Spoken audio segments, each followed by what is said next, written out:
प्यारे बच्चों, मिशन प्रेरणा की ई पाठशाला में आप सभी का हार्दिक स्वागत है। आज के इस वीडियो में हम लोग कक्षा 8 के पाठ 3 परमाणु संरचना के अभ्यास प्रश्नों को हल करेंगे। इसके पहले हमने 2 वीडियो आपको परमाणु संरचना के डाले हैं, जिसका लिंक मैं डिस्क्रिप्शन बॉक्स में दे भी दूंगा।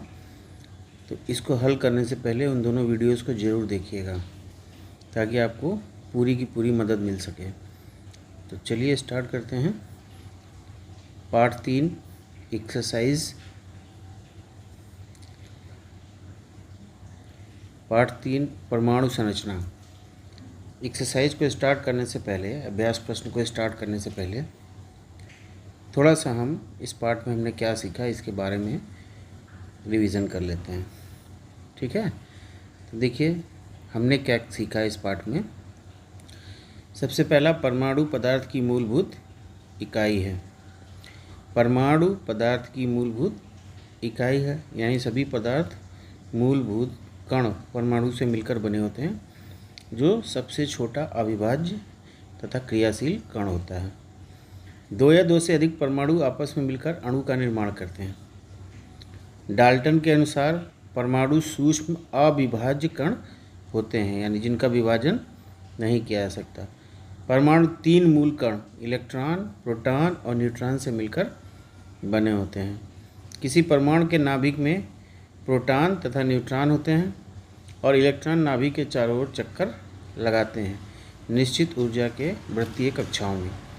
इलेक्ट्रॉन ऋण आवेशित, प्रोटॉन धन आवेशित तथा न्यूट्रॉन आवेश रहित कण है। किसी तत्व के परमाणु के नाभिक में उपस्थित प्रोटॉनों की संख्या उस तत्व की परमाणु संख्या कहलाती है। किसी परमाणु में प्रोटॉन तथा इलेक्ट्रॉन की संख्या हमेशा बराबर होती है, इसलिए परमाणु विद्युत उदासीन होता है। प्रोटॉन तथा न्यूट्रॉन की संख्या का योग उस परमाणु की द्रव्यमान संख्या कहलाता है। ठीक है, यानी प्रोटॉन तथा न्यूट्रॉनों का कुल योग उस परमाणु की द्रव्यमान संख्या कहलाता है। किसी परमाणु की संयोग करने की जो क्षमता होती है उसे संयोजकता कहते हैं। चलिए अभ्यास प्रश्नों पर आ जाते हैं। ये सभी टॉपिक्स हम लोगों ने पढ़ा था। अभ्यास प्रश्न में पहला देखिए, निम्नलिखित प्रश्नों में सही विकल्प छांटना है आपको। बहुविकल्पीय प्रश्न है। पहला है, न्यूट्रॉन की खोज किसने की? तो आपको मैंने एक फार्मूला भी बताया था इलेक्ट्रॉन, प्रोटॉन, न्यूट्रॉन के खोजकर्ता को याद करने के लिए, ईट पग नाच। तो इलेक्ट्रॉन की खोज किसने की थी? थॉमसन ने, जे थॉमसन। प्रोटॉन की खोज गोल्डस्टीन ने और न्यूट्रॉन की खोज जेम्स चैडविक। तो सही जवाब होगा जेम्स चैडविक। इस पर टिक कर देंगे। खा देखिए, किसी तत्व के वे परमाणु जिनकी परमाणु संख्या समान होती है, परमाणु क्रमांक समान होता है, परंतु द्रव्यमान संख्या भिन्न भिन्न होती है, क्या कहलाती है? परमाणु संख्या भिन्न होते हैं, ऐसे तत्व के परमाणुओं को क्या कहते हैं? समस्थानिक, आइसोटोप्स। समस्थानिक पर टिक कर लेंगे। अगला प्रश्न देखिए, जल में ऑक्सीजन की संयोजकता होती है। गा। तो जल का फार्मूला हमने आपको बताया था, क्या होता है? H2O। इसका मतलब है कि ऑक्सीजन के साथ 2 हाइड्रोजन एटम बंधे होते हैं, और वो कुछ इस तरह से बंधे होते हैं, जहाँ पर ऑक्सीजन 2 हाइड्रोजन के साथ संयोजक बंध या कोवेलेंट बॉन्ड का फॉर्मेशन करता है। सहसंयोजक बंध बोलते हैं उसको। तो सहसंयोजक बंध साझा करता है इलेक्ट्रॉनों का। तो देखिए, ऑक्सीजन ने एक इलेक्ट्रॉन इसके साथ साझा किया, एक इसके साथ साझा किया। बॉन्ड हम आपको बाद में समझाएंगे, फिलहाल यहाँ समझ लीजिए ऑक्सीजन की जो संयोजकता है। संयोजकता क्या होती है? किसी भी परमाणु द्वारा जितने इलेक्ट्रॉन लिए जाते हैं, ये दिए जाते हैं या फिर साझा किए जाते हैं, वो उसकी संयोजकता कहलाती है। तो जल में ऑक्सीजन कितने इलेक्ट्रॉनों को साझा करता है? 2 इलेक्ट्रॉनों को। तो इसका आंसर कितना होगा? 2। सही जवाब होगा 2। न्यूट्रॉन पर आवेश होता है। न्यूट्रॉन पर कोई आवेश नहीं होता है। तो पहला गलत होगा, दूसरा भी गलत होगा, तीसरा उत्तर इसका सही होगा तो सही पर आपको केवल टिक करना, बाकी किसी क्वेश्चन पर कोई निशान नहीं लगाना है। ठीक है, चलिए अगले प्रश्न की ओर बढ़ते हैं। निम्नलिखित कथनों में से सही पर सही और गलत पर गलत का निशान लगाना है। क देखिए, परमाणु अविभाज्य कण है, तो डाल्टन ने कहा था कि परमाणु अविभाज्य कण है, बिल्कुल सही है।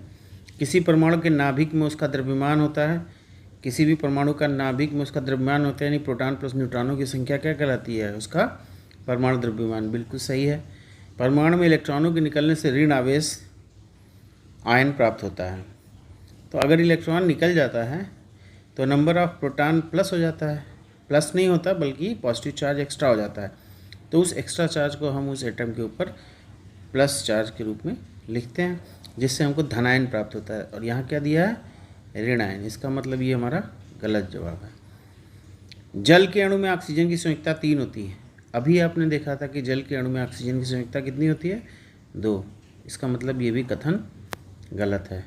ठीक है, चलिए अगले तीसरे क्वेश्चन की तरफ बढ़ते हैं। तीसरा क्वेश्चन हमारा क्या कह रहा है, रिक्त स्थानों की पूर्ति करना है, यानी ये जो जगह दिख रही है खाली आपको, वहाँ पर सही शब्द का चयन करना है। तो पहला देखिए, का 2 या 2 से अधिक परमाणु आपस में मिलकर क्या बनाते हैं, क्या बनाते हैं, याद है, हाँ अणु बनाते हैं, अणु, मॉलिक्यूल। प्रोटॉन की खोज किसने की, बिल्कुल सही, गोल्डस्टीन। किसने की थी, गोल्डस्टीन। न्यूट्रॉन का द्रव्यमान हाइड्रोजन परमाणु के द्रव्यमान के, न्यूट्रॉन का द्रव्यमान हाइड्रोजन के द्रव्यमान का कैसा होता है, बराबर, ठीक है, लगभग बराबर होता है, तो ये यहाँ पर फिल कर लेंगे, बराबर होता है। नील्स बोर के अनुसार परमाणु का समस्त क्या चीज़ उसके नाभिक में उपस्थित होता है, तो किसी भी परमाणु का सारा भार द्रव्यमान उसके नाभिक में होता है, तो यहाँ पे क्या भरेंगे, द्रव्यमान उसके नाभिक में उपस्थित होता है। ठीक है, चौथा प्रश्न देखिए, मिलान करने वाला। स्तंभ का में जो शब्द दिए हुए हैं उसको स्तंभ खा से सही मिलान करना है। जैसे पहला है चैडविक, तो चैडविक का संबंध स्तंभ खा में किससे है, चैडविक का संबंध स्तंभ खा में न्यूट्रॉन से है, क्योंकि न्यूट्रॉन की खोज किसने की थी, जेम्स चैडविक। इलेक्ट्रॉन ये एक ऋण आवेशित कण है, तो इसको ऋण आवेशित कण से मिला देंगे। कार्बन एक तत्व है, तो इसको तत्व से मिला देंगे। ठीक है, तो इस तरह से इसका मिलान कर लेंगे। प्रश्न संख्या 5 देखिए, किसी परमाणु में पाए जाने वाले कणों के नाम बताइए। परमाणु में पाए जाने वाले कणों के नाम, तो कौन कौन से कण होते हैं, नंबर 1 इलेक्ट्रॉन, नंबर 2 प्रोटॉन और नंबर 3 न्यूट्रॉन। ठीक है, तो उत्तर लिखेंगे कि किसी परमाणु में पाए जाने वाले कण निम्नलिखित हैं। नंबर 1 पूरा लिखेंगे इलेक्ट्रॉन, ठीक है, सिंबल भी बना देंगे पूरा electron. Number 2 proton, number 3 neutron. प्रश्न संख्या 6 देखिए, इलेक्ट्रॉन पर किस प्रकार का आवेश होता है, तो इलेक्ट्रॉन कैसा कण होता है, ऋण आवेशित होता है, तो इलेक्ट्रॉन पर ऋण आवेश होता है।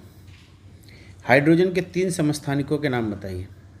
हाइड्रोजन के 3 समस्थानिक, समस्थानिक क्या होते हैं, किसी तत्व के वे परमाणु जिनका परमाणु क्रमांक समान होता है पर उन परमाणु भार भिन्न भिन्न होता है, उनको हम क्या कहते हैं, समस्थानिक। तो हाइड्रोजन के समस्थानिक कौन कौन से हैं, 1H1, 1H2 और 1H3। तो इसमें आपको परमाणु क्रमांक सेम मिलेगा, परमाणु भार अलग मिलेगा और न्यूट्रॉनों की संख्या अलग मिलेगी। वीडियो में हमने बहुत अच्छे से इसको समझाया हुआ है। देखिए 1H1 को कहते हैं प्रोटियम, क्या कहते हैं, प्रोटियम। इस तत्व का, इस परमाणु का क्या नाम है हाइड्रोजन के, प्रोटियम।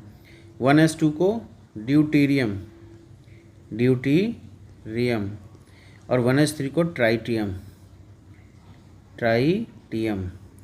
तो हाइड्रोजन के 3 समस्थानिक कौन कौन से हैं, प्रोटियम, ड्यूटीरियम और ट्राइटियम। ठीक है, तो 1H1 को इसको Pb लिखा जाता है, 1H2 को Db लिखा जाता है और 1H3 को Tb लिखा जाता है कैपिटल में, PDT। ये तीनों हाइड्रोजन के समस्थानिक होते हैं। अगला प्रश्न देखिए, निम्नलिखित की परिभाषा लिखनी है आपको। परिभाषा पहला है क, परमाणु संख्या किसे कहते हैं? तो परमाणु संख्या आपको पता है, प्रोटॉनों की संख्या को परमाणु संख्या कहते हैं। किसी परमाणु के नाभिक में उपस्थित प्रोटॉनों की संख्या उसकी परमाणु संख्या कहलाती है। द्रव्यमान संख्या किसी नाभिक में उपस्थित प्रोटॉनों प्लस न्यूट्रॉनों की कुल संख्या उसका द्रव्यमान संख्या कहलाती है। संयोजकता कोई भी परमाणु किसी दूसरे परमाणु के साथ जितने इलेक्ट्रॉन लेता, देता या साझा करता है उसे उसकी संयोजकता कहते हैं। तो बहुत सटीक शब्दों में और छोटे से छोटा आंसर आपको यहाँ पर देना है, केवल उसकी परिभाषा और जो कहना चाहते हैं वो चीज़ क्लियर हो जाए। प्रश्न 9 देखिए, जे थॉमसन के परमाणु मॉडल की विफलता के क्या कारण थे? तो मैंने आपको तीनों मॉडल समझाए हैं, जिसमें पहला जे थॉमसन तो तरबूज मॉडल था। इस मॉडल में इन्होंने एक चीज़ तो क्लियर कर दी कि परमाणु विद्युत उदासीन होता है, यानी इसमें इलेक्ट्रॉन और प्रोटॉनों की संख्या समान होती है, परंतु वो परमाणु का जो स्थायित्व था, स्टेबिलिटी, उसके बारे में एक्सप्लेन नहीं कर पाए, परमाणु के स्थायित्व को समझा नहीं पाए। साइंटिस्टों ने ऑब्जेक्शन किया कि अगर न्यूक्लियस के बाहर इलेक्ट्रॉन घूम रहा है तो उसकी एनर्जी ख़त्म होगी, धीरे धीरे उसकी एनर्जी ख़त्म होती जाएगी और फाइनली वो न्यूक्लियस में गिर जाएगा इलेक्ट्रॉन। तो अगर इलेक्ट्रॉन न्यूक्लियस में गिर गया, उसका एग्जिस्टेंस ख़त्म हो गया, तो क्या एटम का या परमाणु का एग्जिस्टेंस संभव है? नहीं संभव है। ठीक है, तो ये बात जे थॉमसन नहीं समझा पाए कि कोई भी इलेक्ट्रॉन इसके बाहर कक्षाओं में निश्चित ऊर्जा के साथ घूमता रहता है, ना कि उसमें ऊर्जा का ह्रास होता है और वो धीरे धीरे न्यूक्लियस में गिर जाता है। तो इस बात को न समझा पाने के कारण उनका मॉडल कुछ दिनों तक तो चला, लेकिन बाद में और साइंटिस्टों ने इसको क्लैरिफाई किया। बाद में किसका मॉडल आया था? रदरफोर्ड का नाभिकीय मॉडल, दूसरा मॉडल। तो रदरफोर्ड का नाभिकीय मॉडल क्या था? रदरफोर्ड ने अपने नाभिकीय मॉडल में बताया कि जिस प्रकार सूर्य के चारों ओर प्लैनेट्स उपग्रह चक्कर लगाते हैं, सोलर सिस्टम, उसी तरह से नाभिक के चारों ओर इलेक्ट्रॉन्स चक्कर लगाते हैं और नाभिक में प्रोटॉन और न्यूट्रॉन पाया जाता है। किसी परमाणु का समस्त द्रव्यमान उसके नाभिक में स्थित होता है। इलेक्ट्रॉन, प्रोटॉन तथा न्यूट्रॉन के गुणों की तुलना करनी है आपको। तो देखिए, गुणों की तुलना करने के लिए चार्ट बना लेंगे, इलेक्ट्रॉन, प्रोटॉन और न्यूट्रॉन। अब इलेक्ट्रॉन में लिखेंगे, ये एक ऋण आवेशित कण है। इलेक्ट्रॉन एक ऋण आवेशित कण है, इस पर इकाई ऋण आवेश होता है और इस ऋण आवेश की वैल्यू क्या होती है? इस ऋण आवेश की वैल्यू होती है 1.6 इंटू 10 की पावर -19 कूलाम। तो वैल्यू आप फिलहाल अभी समझिए कैसे निकालते हैं, कैसे इसको डिटरमाइन किया गया है, उसको बाद में समझेंगे। इलेक्ट्रॉन का जो मास होता है वो हाइड्रोजन के मास का 1837 टाइम्स होता है, यानी बहुत बहुत बहुत बहुत बहुत कम होता है, नेग्लिजिबल मास होता है। ठीक है, इलेक्ट्रॉन नाभिक के बाहर कक्षाओं में चक्कर लगाते हैं। प्रोटॉन एक धनावेशित कण है जिस पर इकाई धनावेश होता है और इस इकाई धनावेश का मान कितना होता है? +1.6 इंटू 10 की पावर -19 कूलाम। ये मान दोनों का सेम होता है, इलेक्ट्रॉन प्रोटॉन का, लेकिन इलेक्ट्रॉन ऋणावेशित कण है और ये धनावेशित कण है। प्रोटॉन का द्रव्यमान हाइड्रोजन के द्रव्यमान के बराबर होता है, 1.008। न्यूट्रॉन एक उदासीन कण है, अर्थात इस पर न तो धनावेश होता है और ना ही ऋण आवेश होता है, और इसका द्रव्यमान हाइड्रोजन के द्रव्यमान के लगभग बराबर होता है। ठीक है, तो इस प्रकार इस पाठ के सारे प्रश्नों को हम लोगों ने देखा और समझा, और आप वीडियोस को देखिएगा, इसके बाद इन क्वेश्चंस को करेंगे, बहुत आसानी से हम इन क्वेश्चन को हल कर लेंगे। तो इसे अपनी कॉपी में कर लीजिएगा। ठीक है, और फिर मिलेंगे अगले वीडियो में आपके साथ। तब तक के लिए थैंक्स। यदि ये वीडियो आपको पसंद आया हो तो इसे लाइक, शेयर और सब्सक्राइब करना मत भूलिएगा। धन्यवाद।